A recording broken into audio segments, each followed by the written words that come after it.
Hello mga tropa. Pagsasamahin ko na nga pala sa isang tank itong mga monster fish natin. Kaya bumili ako ng mas malaking tank. 30 gallons nga pala yung nabili ko. Halika, linisin muna natin. Ang dumi na kasi nung ilalim niyan, pati yung styro ay sira na. Kaya pinalitan natin.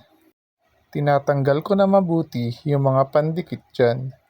Ginamitan ko nga pala ng parang spatula dyan para makutkot natin.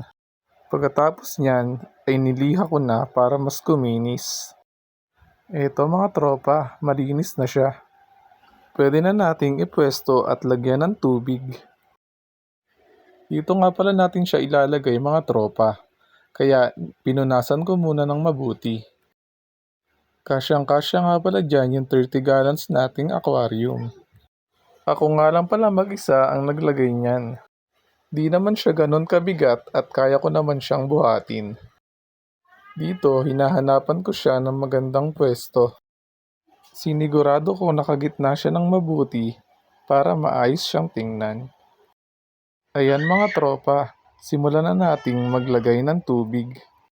Stock water nga pala tong ginagamit ko mga tropa.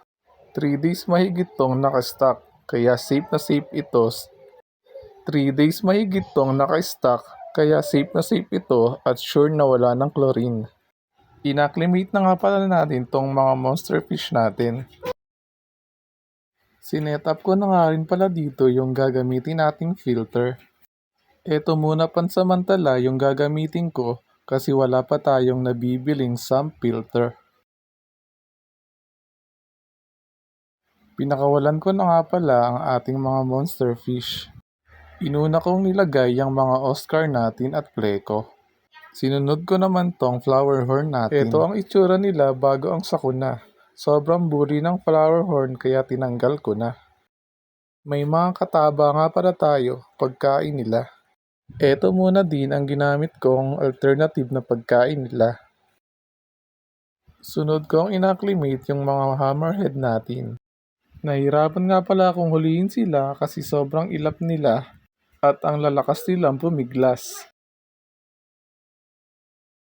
Naglagay nga rin pala ako ng mga halaman dyan para magandang tingnan at iwas na rin sa ammonia.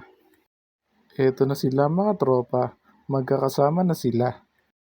Eto na nga pala ang setup ng ating mga aquarium.